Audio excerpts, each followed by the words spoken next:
Charisma Quotient. I'm your host, Kim Seltzer, a dating and makeover expert, where I will help you build confidence, make connections, and find love from the outside in.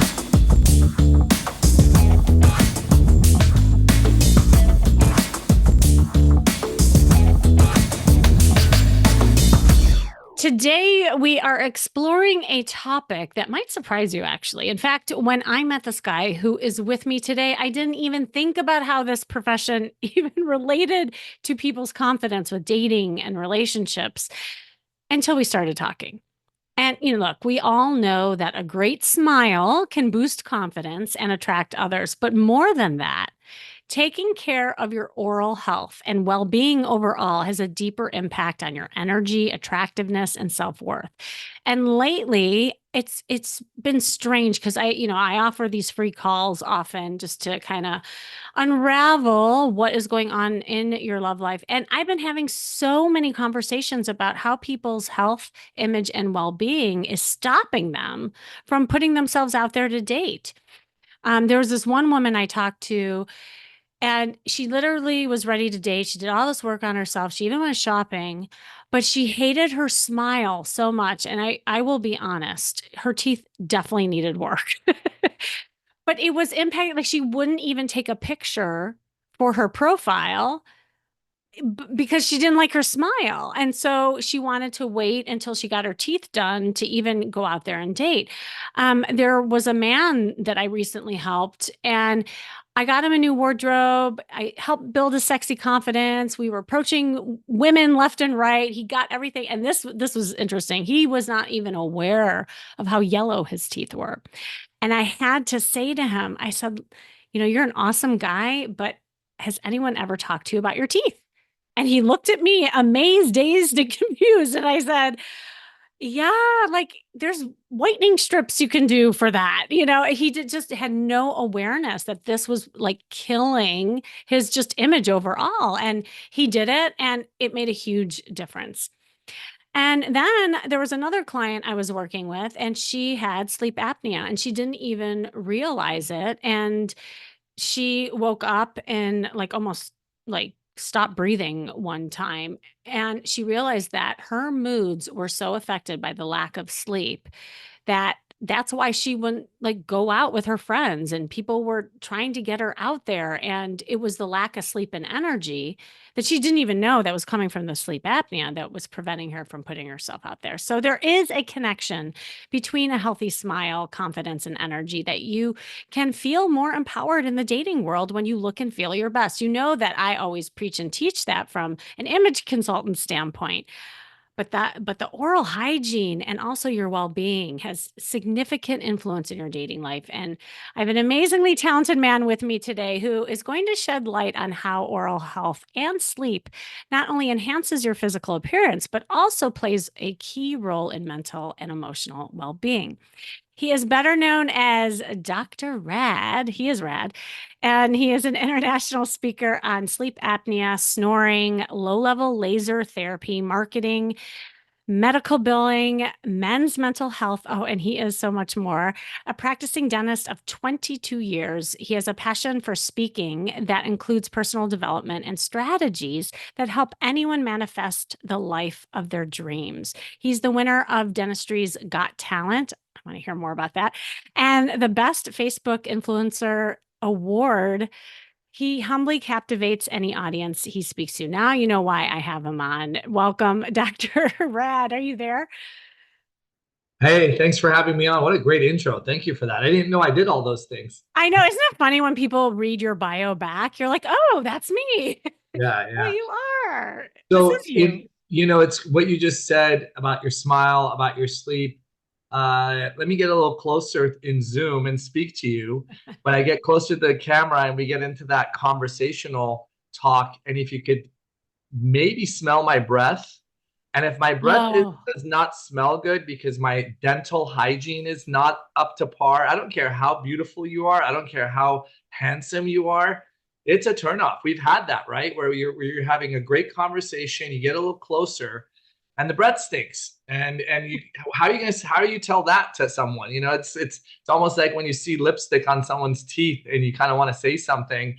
But that's okay. But when you with the breath, it's challenging, right? And sometimes I offer the person a piece of gum, and they're like, "Oh my God, does my breath stink?" I'm like, "No, no, no, I just thought maybe you'd want some gum. I wanted some, and I want to share." Hint, hint. Yeah, but So coming from a dentist, that would, I think, stir a little bit of anxiety. I'm yeah, not gonna yeah, lie. and the Yeah. the biggest thing that I've experienced since my I've been through the ringer. I've been divorced and through a hard relationship, and since then I've really noticed a lot of women really look at a man's smile as the eyes, the smile as being some one of the biggest things that they look at. And so I've had patients come into my office and recognize they need to do Invisalign as an adult. They need to whiten their teeth. So I give them the whitening kit that I have called Rad White. Whitening, straightening of your teeth is really crucial, but also keeping your hygiene up to par using water flosser or an electric toothbrush and getting your cleanings every 6 months or so is really crucial to be able to make sure your bad breath. My favorite thing is a tongue scraper. Scraping your tongue really helps with bad breath as well. A lot of fungus and bacteria builds up on our tongue. So tongue scrapers are really, so these are kind of little tips that I like to use to say, hey, make sure you keep your hygiene, oral hygiene up to par, because you can't really get close and no one wants to kiss you, so to speak, if they smell stinky breath on you, no matter how beautiful or how rich you are. Yeah, and it's hard to flirt when you have bad breath. But these are great tips, and thank you for sharing that because I do want to hear more about that. But I want to back up a little bit because you had mentioned about your divorce and you've been through some things. I mean, you and I talked a little bit, but I would love for you to share more. You have a story, and I would love to hear more about that and what kind of like got you into all the things that you're doing, including kind of this personal development side. So one of the biggest things I noticed over the retreats that I've been to, Danny Morell, Tony Robbins, Dr. Joe Dispenza, over the years, working on yourself, but then putting it into an action play, right? Going Yeah. through therapy. I am a proud man to admit that I've gone through all those adventures to better myself, to understand really ultimately my ego. The testosterone hormone is one of the biggest factors for men. And when I used to get criticized or told I'm not doing this, I took it personal. My self-esteem, my confidence, my worth, my ability to, as a man, think I'm worthy of something great when it comes to a relationship was at a very all-time low because I took every conversation that was on the negative side as a criticism. And when you do that as an individual where a female expresses something as a criticism, the testosterone levels drop in a man literally clinically. Like if you look at the free testosterone levels, and when that happens, what do? We get egotistical, we get angry, we respond in a rebutting, defensive way, which ultimately reduces the oxytocin, the love hormone for the woman. So the woman feels unsafe in being able to bring up another conversation. And then you create this walking on eggshells kind of relationship, and then resentment builds, and you're leading to disaster. So learned how to really control the ego, to understand that a trigger is probably happening when I am not fulfilling something for my partner. And when my partner has the bravery to bring it up, I need to understand the emotions and feelings that are coming from it. So I actually literally would ask, I would say, Kimmy, let me know when I don't do this for you, how does that make you feel? Well, it makes me feel anxious, angry, not appreciated, upset, sad. At the end of the day, Kimmy, that's not an emotion I would want to make you feel if you were someone important to me. Intensely, that's not the angle of a man or his partner to make them feel. And if that's communicated, the escalation of the fight or the conflict is reduced because then the person the partner understands that their man is really not purposely trying to make them feel that way. It could be due to ignorance, consistent ignorance, right? It could be due to not knowing how to handle a certain situation. So these are kind of things that I've learned since my lesson of a relationship. I don't like to call it a failure, I call it a lesson, to be able to figure out what I need to do in my communication skills. And I learned all this through a coach of mine. His name is Joel Clemens. I found him on the good old Instagram. and I had a few sessions with him, and he changed my whole mindset on how to be able to communicate without ego to anyone that's around me that triggers my ego when they criticize me. Yeah. Well, and it's so interesting because obviously like we began the podcast with obviously, the dentistry side and the oral hygiene and all that and what you do for a living. But then you had this awakening kind of thing that happened after your divorce. And so how does that segue, like in your life and how you help others? So, I see 25 to 30 patients a day. I now work around 2.5 days a week. And when I used to see patients, now it's the same interaction. Oh, I hate the dentist. I Yeah. hate coming here. You're too expensive, or this and that. And usually you hear that a few thousand times a year.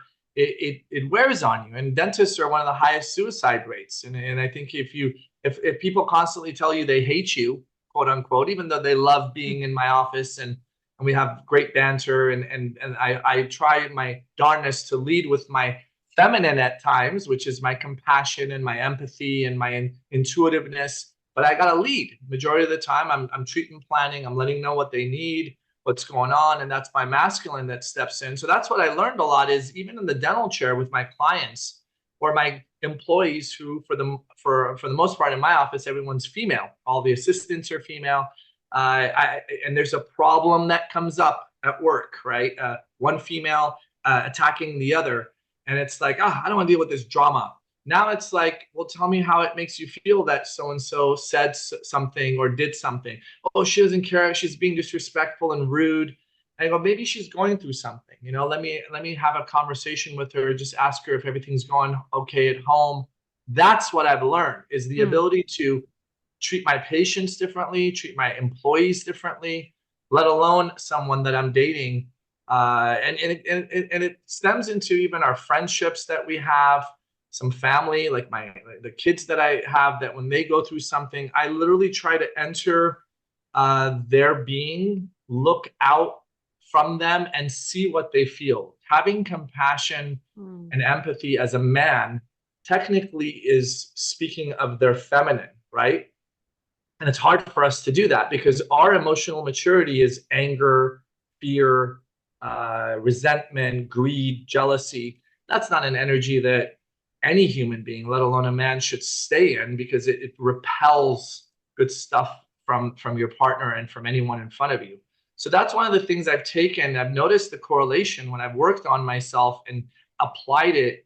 I've noticed it work in my dental practice. And so I really truly think my patients are more willing to go with treatment.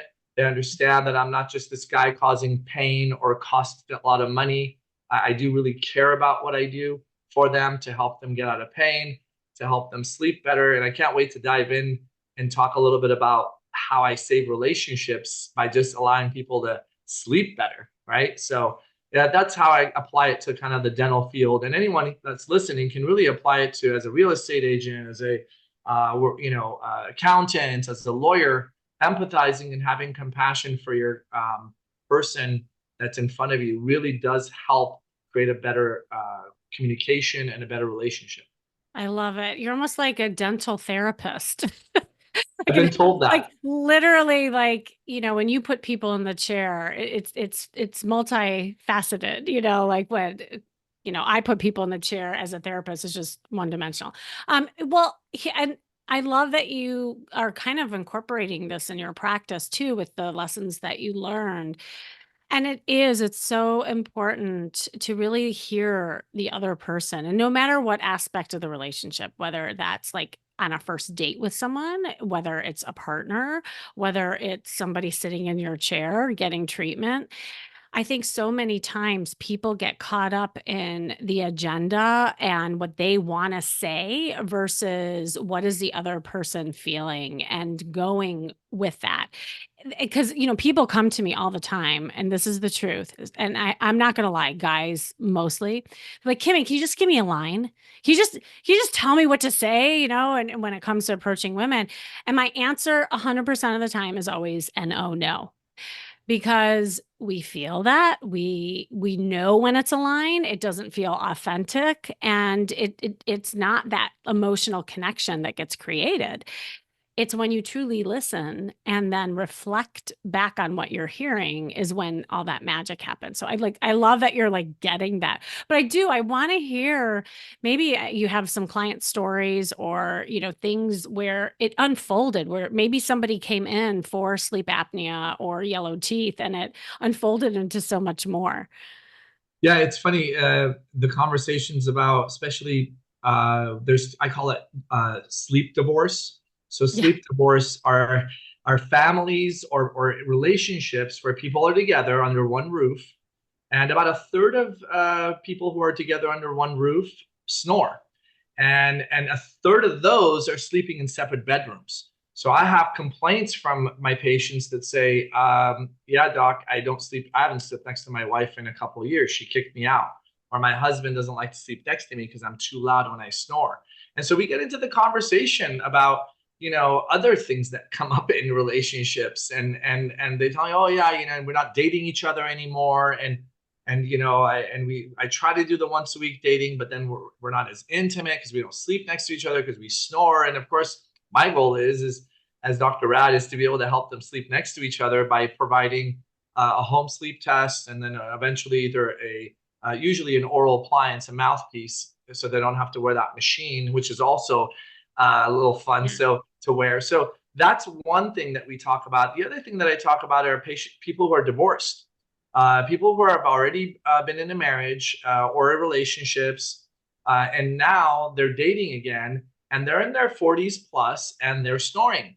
And Mhm. they've been snoring, but their bed partner that was a husband or a wife in the past used to earplugs or be a heavy sleeper or sleep in the other room. Now we've got a first date, a second date, a third date, and I hear this from my patients, and we get lucky, meaning we connect emotionally, mentally, and physically, and then they sleep next to each other. Ah, Morning comes around, and it's like, what the hell is that? I I mean, didn't that's sleep a at all deal last night. breaker Oh, for some 100%. people. I Yes. mean, I've been on dates myself, but I hear this a lot from my patients. Like, hey, do you don't snore, do you? Because that's I can't even do that. Like, I don't care how well you talk, how well your one-liners are as a guy, or Right. how well you can connect with the feminine and being your masculine and all that. If you snore, game over. It's not happening. So that's kind of the fun part in dentistry. When I got into this, me myself being a sleep apnea patient, treating myself almost 14 years ago, I actually had a car crash. I fell asleep at the wheel in 2009. I crashed my car into a tree, not knowing I had sleep apnea. I was more tired throughout the day. And in the beginning of this segment, you were talking about how your energy, your mood, Yeah. I call it the resting bitch face. Because you're just grumpy all the time, and you're not as happy-go-lucky. Kimmy, you have a great personality. When I saw you, we magnetically kind of connected. If I had really poor sleep, I'd like to be that, positive, spunky, ready to go in a conversation, be somewhat humorous and funny, natural, kind of not a one-liner kind of mentality, right? And so this is why sleep is so important, because it affects your energy and your mood, let alone all the health factors that we can discuss. So yeah, I mean, it becomes a conversation. I'm just a dentist. I'm not even a real doctor, but which is the joke out there. But it's a lot of relationship stuff that I dive into because of the health with snoring and energy levels being depleted, and really medical effects such as high blood pressure and acid reflux and certain things that people deal with, that you're bringing your medical well-being into a relationship, and someone else has to now live with you like that and carry that burden or that load. So you got to lead a healthier life by keeping your oral cavity healthy, doing the proper hygiene stuff, and hopefully sleeping well. There's so many layers to what you're talking about. And this is why I wanted to have you on here because, superficially is like, oh, a podcast about a smile. Like, how is that even going to be?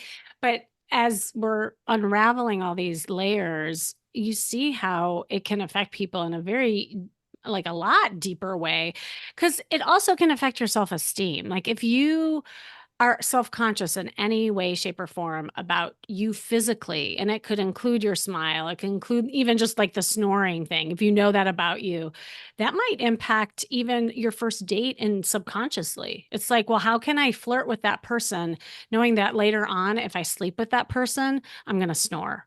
Like it's so embedded and this goes beyond the smile. It could be any health aspect for that matter. And it is about our well-being, and the sleep is just huge. I mean, I can't stress enough, because there are so many people that I work with that are not getting enough sleep, and they just won't go out. They just won't go out or put themselves out there. And like you said, they don't have the energy to even be positive, kind of thing. So, um, are there certain, I guess, I don't know, like tips that you could give people who want to either prevent something from happening like this, like with good oral hygiene or whatever, but also like remedy it, because I mean, obviously going to the dentist, I mean, you're going to give tips, but just people need to have that awareness, like even at home.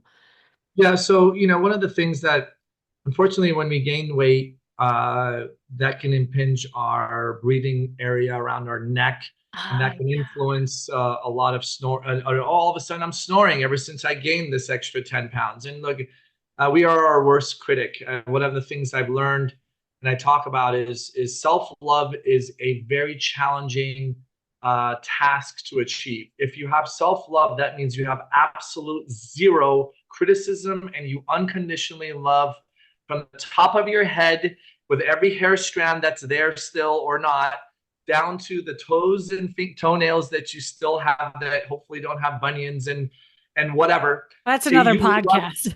that's another podcast, Yeah. that you will love every part of yourself. That's a challenging and a lot of pressure, to be honest, to have on yourself. I call it self-acceptance. If you can accept yourself to where you're at in your life, that can lead to a little bit more confidence. And because once you start accepting yourself and your flaws, you become less judgmental towards other people's flaws, and you start accepting other people's flaws a little bit more. Because as you know, if I have judgment on you, Kimmy, your walls go up. You Yeah. start building. You're not doing this enough. You're not this enough. You're still there. Oh, that doesn't look good on you. All of a sudden, you don't. Who wants to be around a person who judges them, right? And so, at the end of the day, when it comes to our oral hygiene and our sleep, there are certain things that we can do at home. Of course, if your smile is affecting you, and when you laugh, you kind of laugh to the side, or you cover your hand, or you don't show that vibrant smile, it does take some work. You may have to do Invisalign for a year or two and spend the $5,000-$6,000, but guess what? Now you're good to go for the rest of your life, in having that ability to be able to smile. I mean, a lot of people get their boobs done, they get their lips done, they get Botox done. I mean, we do so much self work. The teeth are just as important.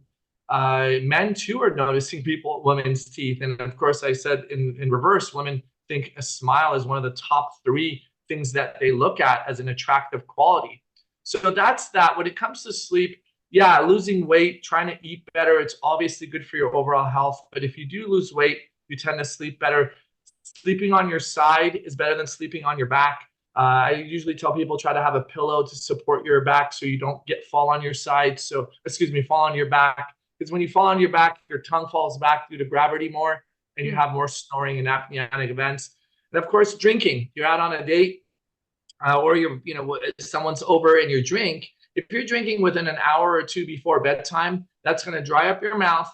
It's going to cause alcohol is going to cause you to have more relaxed kind of muscles, and the tongue gets more relaxed, and the snoring gets worse. So you definitely want to do some water for the last couple hours, or not too much water so you don't get up to go to the restroom, but stay away from the alcohol closer to bedtime, 2 hours or more before bedtime, so you don't have such a higher chance of snoring next to a bed partner. So those are some little tricks, and of course, consistency. The hardest part is I used to be able to go, oh, it's Thursday, 9 o'clock, let's go out. And now it's like 9 o'clock on Thursday. I'm like, man, the bed looks so good right now, right? Like we're getting more Right. tired throughout the day because we have so much going on. Our mind activity is really high.